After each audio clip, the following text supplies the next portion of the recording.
มื้อนี้ก็มาติดตามเมืองพายุเนาะทางบ้านแม่เฒ่าไทยแล้วก็ลูกเพิ่นสบายดีเด้อสวัสดีเป็นอะไรพายุเมื่อวานนี่ทางมาพี่น้องเอ้ยจนให้คอยหวาน เป็นได้จนหายจนฉันบับฉันมาบับจนตายลูกกอดเอาไว้ตายแหละแม่คอยตายแหละแม่จะอยู่ไส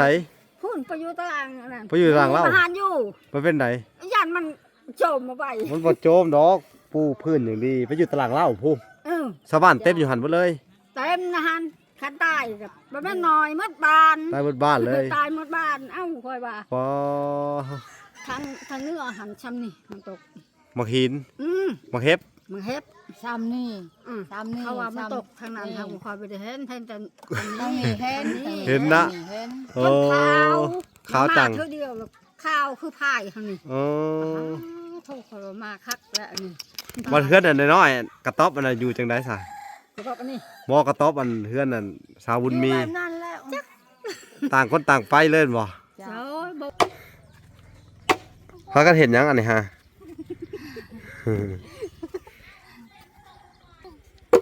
ผ่าเสียนยังล่ะบัดนี้หรือว่ามันดอนสนาผากเด้อบ่สาวบุญมีลมแห้งไปอยู่ใช้ลมแห้งวันนี่พูดฮะขออยู่นี่แล้วเสียนยังอันนี้ฮะหัวอีกแล้วพี่น้องเลยเอาก่อยไปเจียวให้กูไปเห็ดเงียบชาอันเห็ดได้ไรบัดเนี่ยมาเบิ่งก่อนพี่น้องเลยว่านในหมู่บ้านเพิ่นถึงพายุเข้าพี่น้องเลยแล้วอะไรบัดเนี่ยมาเบิ่งเพิ่นเห็ดเนาะแห้งบ่ลมวันเนี่ยแล้วไปหลบอยู่พุ่นเนาะกับลูกเปียกบ่ห้องเจ้าเฮือนเจ้าเปียกอยู่บ่ได้บ่จะบ่มีบ่อยู่ลาสิแนบเฟืองอีกไม่ใช่เฟืองเจ้าฮะเฟืองที่ไปท่องเนี่ยเห็ดเอาไว้เห็ดเอาไว้แล้วสิไปขอเฟืองมาใหม่อีก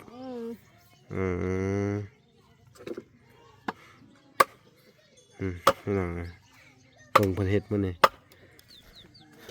นี่โอ้เปียกกันได้นี่พี่น้องเอ้ยนี่โอ้อยู่ยากเลยพี่น้องเอ้ยตั้งแต่เมื่อวานมันดูเปียก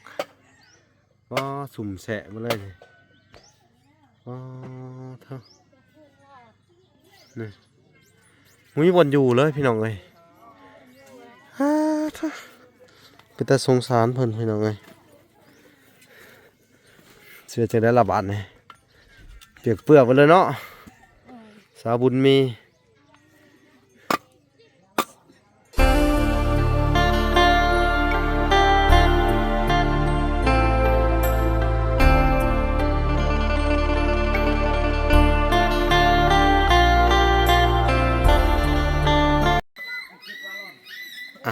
พี่น้องเอ้ยเนาะ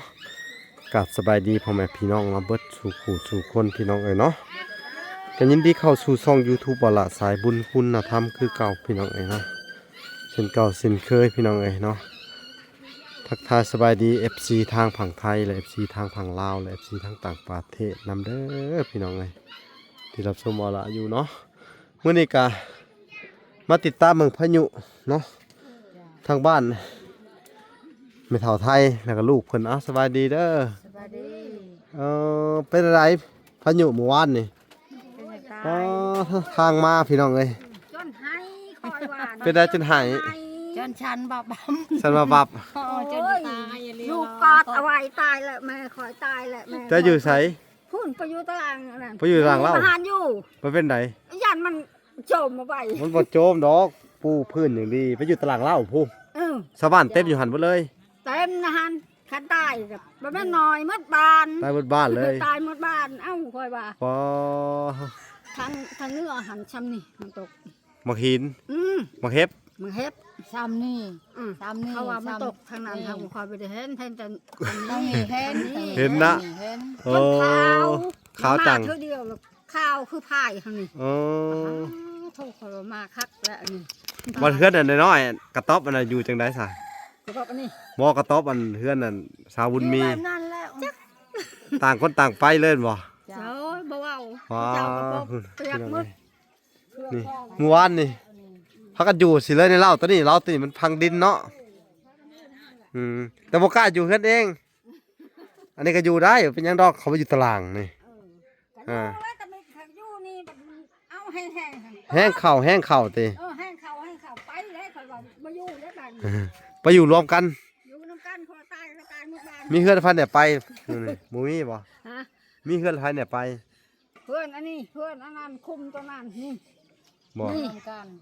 บ้านเดียวหมด อ๋อ อยู่ แต่ว่าบ่มีเฮือนพันอันน่ะ บ่ หลังคาไปเนาะ ทางเนื้อให้มันเลิก บ่ ทางสี ทางนี้ก็ลอกนี่เฮือนตัวนี้ เด็ เด็ ด ด ตัว เชา นี้ นี่ ทางคาตัวนี้เช็ด บ่ นี่เขาเห็ดไม้ เออ เด็ดเชานี่ แต่ว่าเอ้าได้ลมมันคักอะไรเลย คักเนาะว่าเลยเนาะ คักอะไรเลย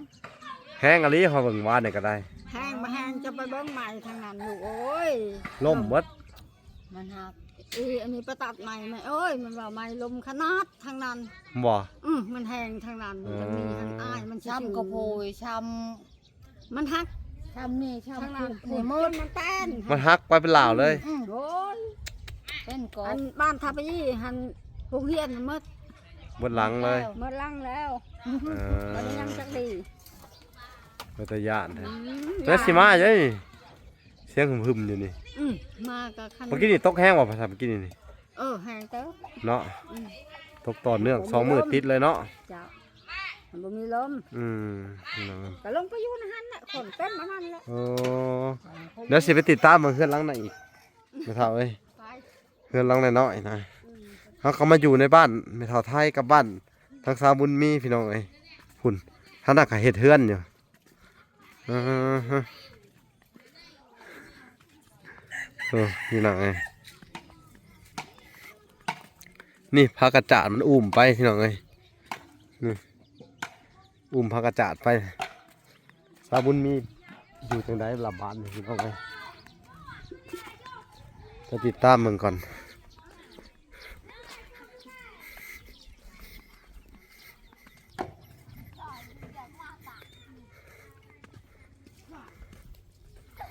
คุณ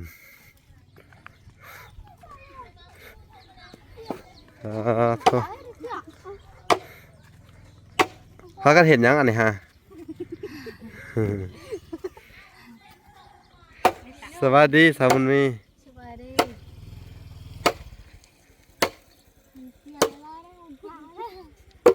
ผ่าเสียดยังล่ะบัดนี้หรือว่ามันดอนสนาผากเด้อ เปรี้ยวกะตะก้อนเนี่ยกะลงมือตะมันเลนชานะเปรี้ยวอ่ะ สิแป้งสิแป้งเฮือนบ่เสียใส่ตัวไหนใส่บอลใดอ๋อใส่หนีบไว้อยู่เทิงพูพี่น้องเอ้ยฮู้จักเฮ็ดเองนี่เนาะ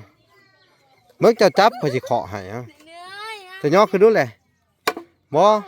ย่อคือเขาสิเคาะให้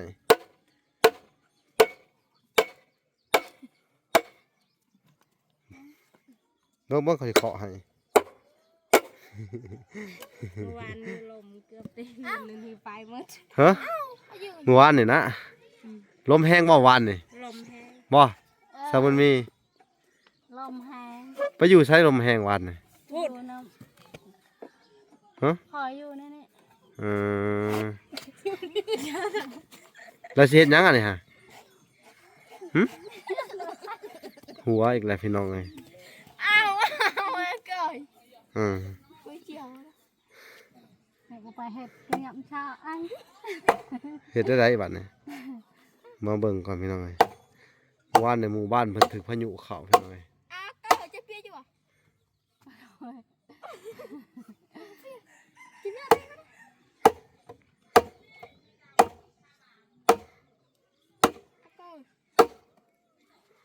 เปรี้ยวข้างเนี่ย แตกแล้วบัดนี้มาถึกตามันเนาะ เปรี้ยวข้างเนี่ย เจ็บมือเจ็บมือบ่ กันหนา สิซับภาคบ่ บ่อยากเฮ็ดไม่อันนั้นนะไม่ในเผือกนะ อ๋อนี่เพือกสิมุ้งของมันแล้วเนาะว่านนี่อยู่บ่ได้เลยเพิ่นว่าพี่น้องเอ้ย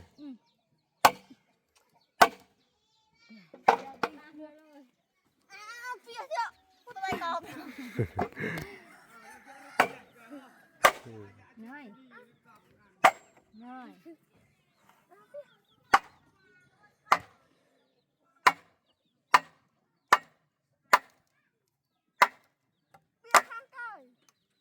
ได้บัดนี้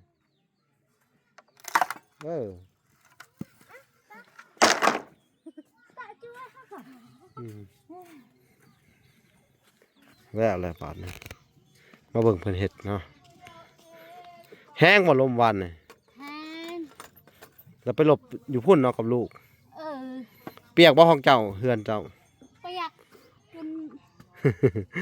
อยู่บ่ได้บ่จุบ่มีบ่อยู่แล้วสิแนบเฟืองอีกได้ใช้เฟืองเจ้าฮะ เพื่อนที่ไปข้างเนี่ยเห็ดเอาไว้ เฮ็ดเอาไว้แล้วสิไปขอเฟืองมาใหม่อีก เออ อืมพี่น้องเอ้ยเบิ่งเพิ่นเฮ็ดมื้อนี้ลำบากเลยพี่น้องเอ้ยนี่เมื่อวานเจอพายุ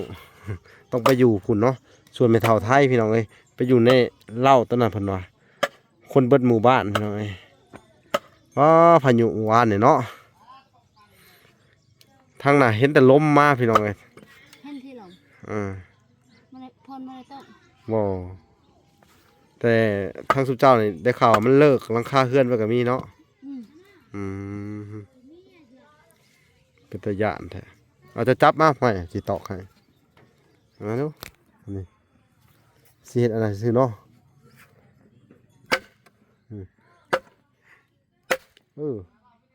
จับ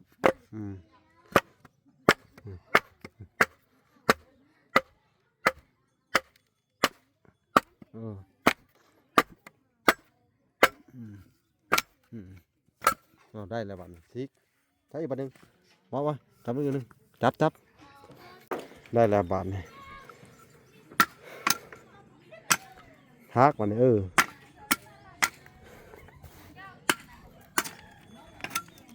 โอ้เสร็จอันอะไรก้านไผ่หญ้าเนาะสิไปขอเพืองสิไปขอบ่ได้เพืองนี่ ก็พาอยู่บ้านคนแล้ว เห็นแหละ เออ เห็นหมอนขอเลยเนาะพี่น้องคนสิไปขอเพือง แต่ว่ามื้อนี้เฮ็ดไว้ก่อนนะเมื่อวานนี่ละฝนตกแห้งเนาะ จนมีบ่อนอยู่เดี๋ยวจะไปติดตามเบิ่งก่อนพี่น้องเอ้ยในเฮือนเพิ่นนี่มื้อเช้านี่ก็ตกแห้งแล้วนี่โอ้เปียกกันได้นี่พี่น้องเอ้ยนี่โอ้อยู่ยากเลยพี่น้องเอ้ยตั้งแต่เมื่อวานมันดูหูเปียกก็สุ่มแสะมาเลยนี่เท่านี่มีบ่อนอยู่เลยพี่น้องเอ้ยเป็นแต่สงสารเพิ่นพี่น้องเอ้ยเสียใจได้ระบาดนี่เปียกเปื้อนไปเลยเนาะสาวบุญมีสื่อเป็นตาอยากอันนะเป็นตารวยขนาดสื่อเนาะสื่อบุญมีพี่น้องเอ้ยแต่สภาพกับสื่อมันต่างกันเลยเนาะ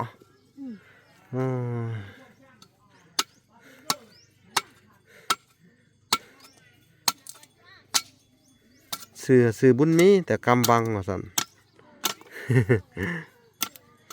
อันนี้ก็สิเหลาเห็ดก้านอันนั้นเนาะพี่น้องก้านไผ่หญ้า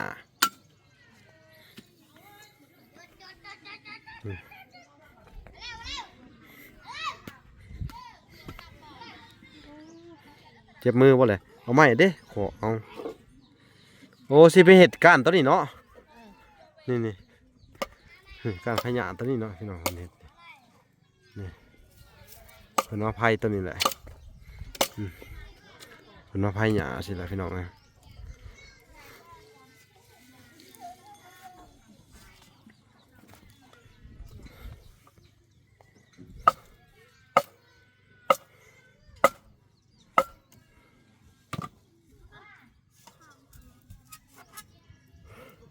มือแรกนี่คือสิตกเอกพี่น้องไอ้ผ้าค่ะเมื่อเสียงแดดกับมัวคุณเสียงผ้าเสียงพ้นไหมแล้วพี่น้องไงหึนเลยที่นี่ก็ตกอยู่ตกบ่แห้งเนาะมึงรู้เมื่อวานนี่เศษใบไม้พี่น้องไงที่มันผัดลงมาจากต้นไม้ ทางเวลามาพี่น้องต้นไม้ล่มแล้วนี่นาดพี่น้องเลยพายุเห็ดเมื่อวานเลยเนาะเพื่อนหลังเพื่อนแท้นี่โยกเลยพี่น้องเลยเดี๋ยวเวลาที่ถ่ายเบิ่งเดี๋ยวไปถ่ายทางเพื่อนไอ้หมื่นติดเพื่อนที่ติดกับไอ้หมื่นนะอันนั้นมันโยกออกเลยพี่น้องเลย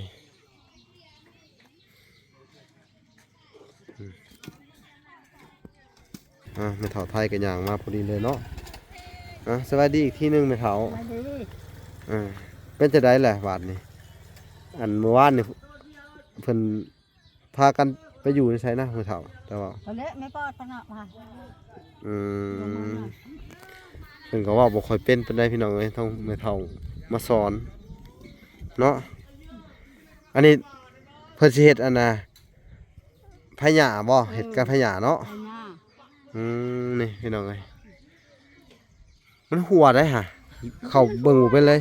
ไม่ใช่อยู่บ่ หัวเฮือนเด่นนี่เพิ่นก็ยังหัวอยู่นี่เบิ่งบ่เป็นเลยเอ้าเฮ็ดเลยสิเบิ่งนี่เล้าโลดเสียจักอันกันพญานี่ เห็นไหม ตักหน่อย จะเสียจักอันเฮ็ดไว้เนาะ เห็ดไว้มือไผ่อันนี้แหละ กระตาดังกระดัง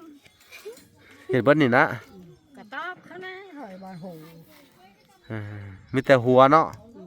เพิ่นนี่ก็หัวอย่างเดียวเนาะลูกสาวบ่มาเลยลูกสาวเนาะ บ่ อื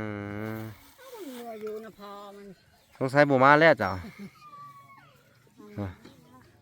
อืม ตามมันให้มันอยู่มันอยู่มาหาเดือนเนาะทำไงมันกลับ มาคิดฮอดทุกเจ้าแล้วจ้ะเนาะเสื้อผ้าเพิ่นบ่ได้ถือไปบ่ซะ บ่ อันใดบ่มีเสื้อผ้าเพิ่นก็มาแล้วเพิ่นให้มักแต่งโตเนาะเพิ่นมักแต่งโตเพิ่นก็มาอยู่ดอกเนาะ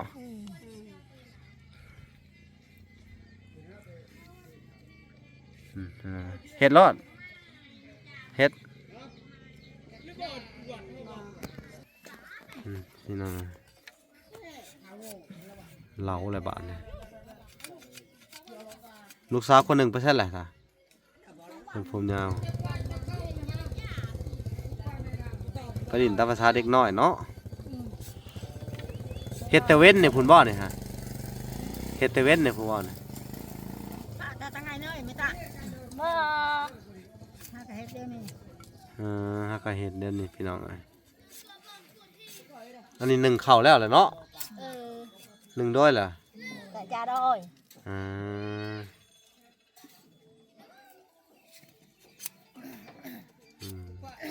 หากับผลไว้อย่างเขาได้ทำการกรอก ลอกอันนั้นมันออกกันเนี่ยข้างหลังค่ะ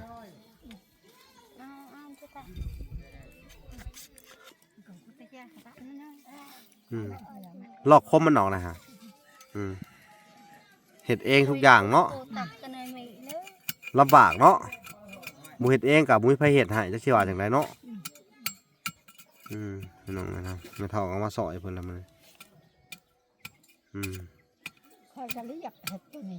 เจ้าก็เคยเห็ดบ่ไม่เท่า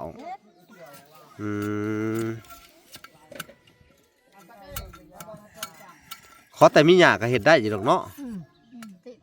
มือนี่จะสิไปเอาบ่เพื่อนก็ไปเอากระข้ามซ้ำ คำเพิ่นแล้วจะสิไปมาเนาะไกลแม่นบ่ไป ไก่เติบไก่เติบ อ๋อโทษพี่น้องสิไปเอาหญ้ามาไฟเนาะตักมันเอากระเนียมชอบนี่ก็เกี่ยวแขนไม่ตักได้ต่อตะบ้านฉันตักมันชอบฉันได้ก็ได้ พอดีเลยไม่เท่าฉันนะ เพราะพ้นที่เนียบเอา อ๋อสิแน่ เละเท่งตึง แนบเอาเนาะ แนบเอา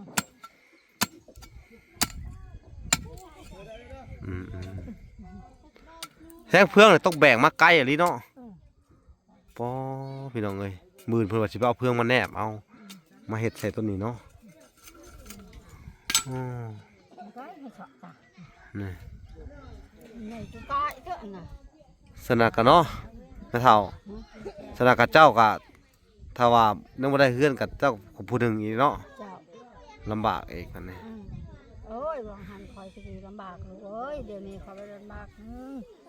ดีขึ้นแล้วเนาะดีใจแล้ว เหลือแต่เอ้อยบุญเนาะให้ค่อยบ่ว่าทุกวันเฮือนอยู่นี่ป้าโธ่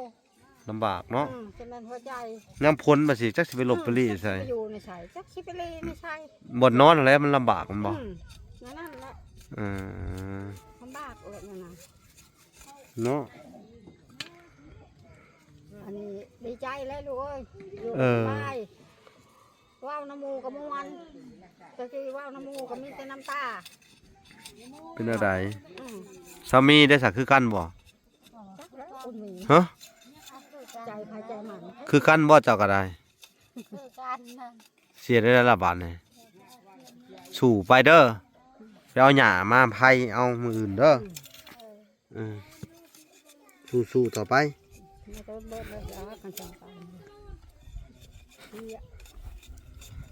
ตะเบินตลาดมาคุณลูกกว่าตรงนี้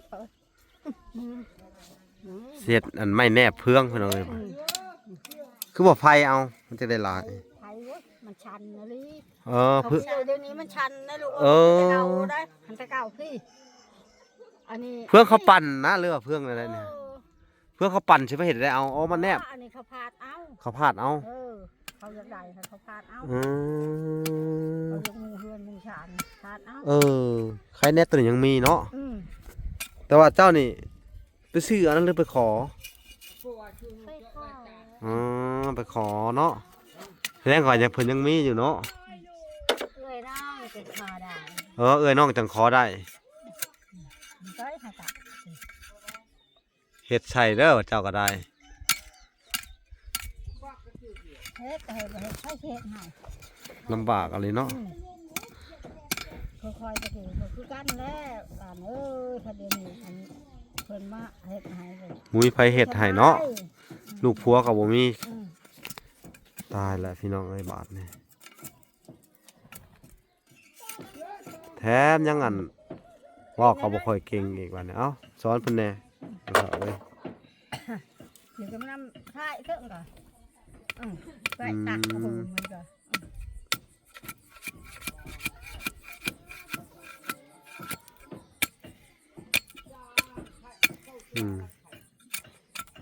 ลอกกันนะหลังมันออกก็ได้เลย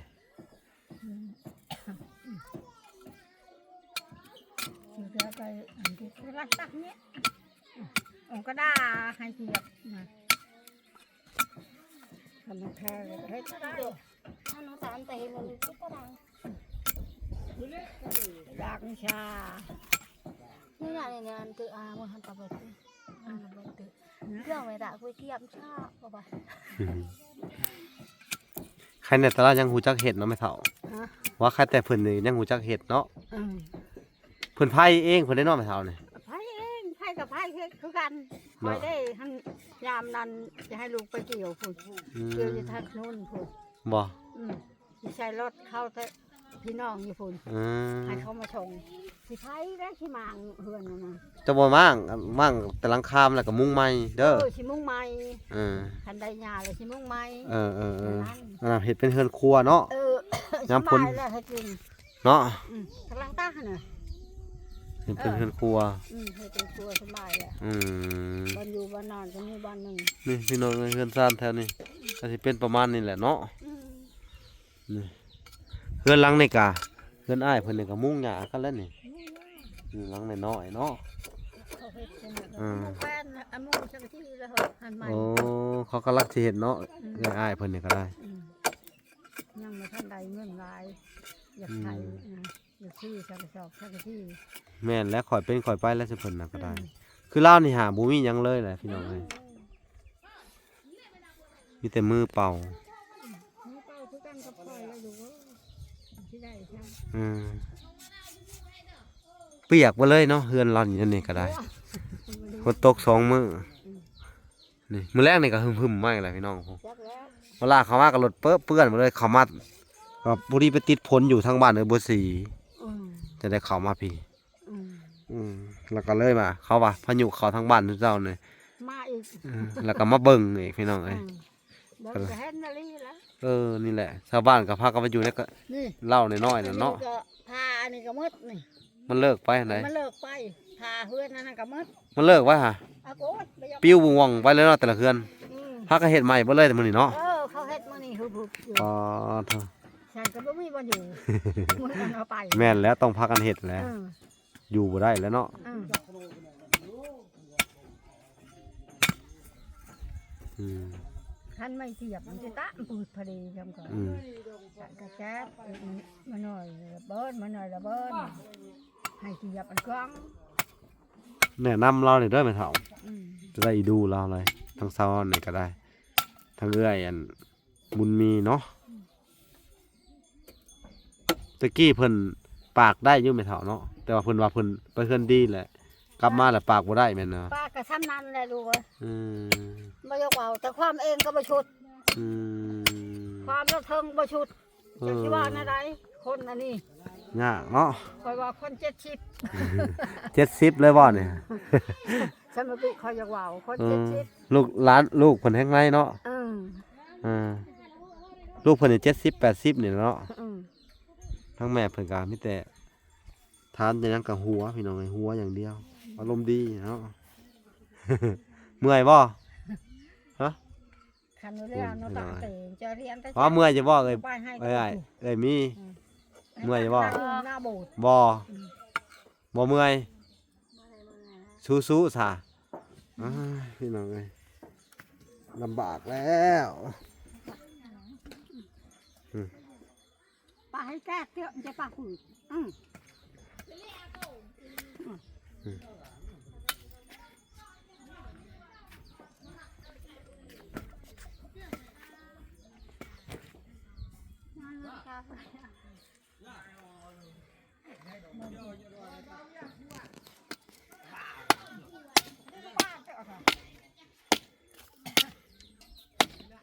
อ่ะโอเคพี่น้องเอ้ยทางแบตปลาก็สิเบิดแล้วพันนี้สิได้ขอตัวก่อนพี่น้องเอ้ยขอตัวลำลาก่อนเนาะพี่น้องเอ้ยคลิปนี้ก็สิเข้ามาหาเอ้ยผู้ซีอะไรพี่น้องเอ้ยก็เลยเห็นข่าวว่าพายุเขาก็เลยมาติดตามเบิ่งพี่น้องเอ้ยก็เลยบ่ได้หยังมาผักมาต้อนเพิ่นเนาะก็ต้องขอโทษขออภัยเด้อ ยาว เอาสู้ๆต่อไปคือเก่าเด้อเฮ็ดแล้วโอ้ยขอดีใจที่เห็นเจ้าเฮ็ดเด้อเอาสู้ต่อไปเด้อเอ้ยบุญมีเด้อ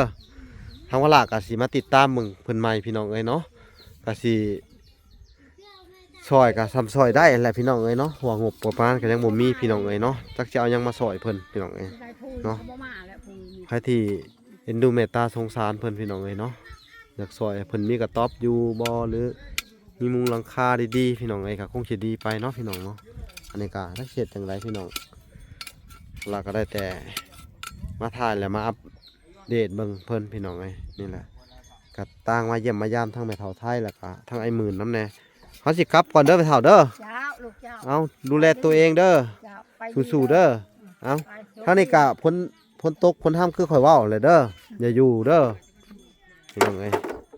ลำบากเลยอย่าอยู่แจ้งว่าสิหุ่นไปหาหลบลี่น้ำบ่อนเฮือนได้ที่มันแข็งแรงเด้อโอเคพี่น้องเอ้ยเวลาก็สิได้ขอตัวลำลาไปก่อนเนาะฝากไปติดตามคลิปตอนต่อไปพี่น้องเอ้ยเอาพบกันใหม่เอาสบายดีเด้อเอาโอเคบ๊ายบาย ให้เถอะ อืม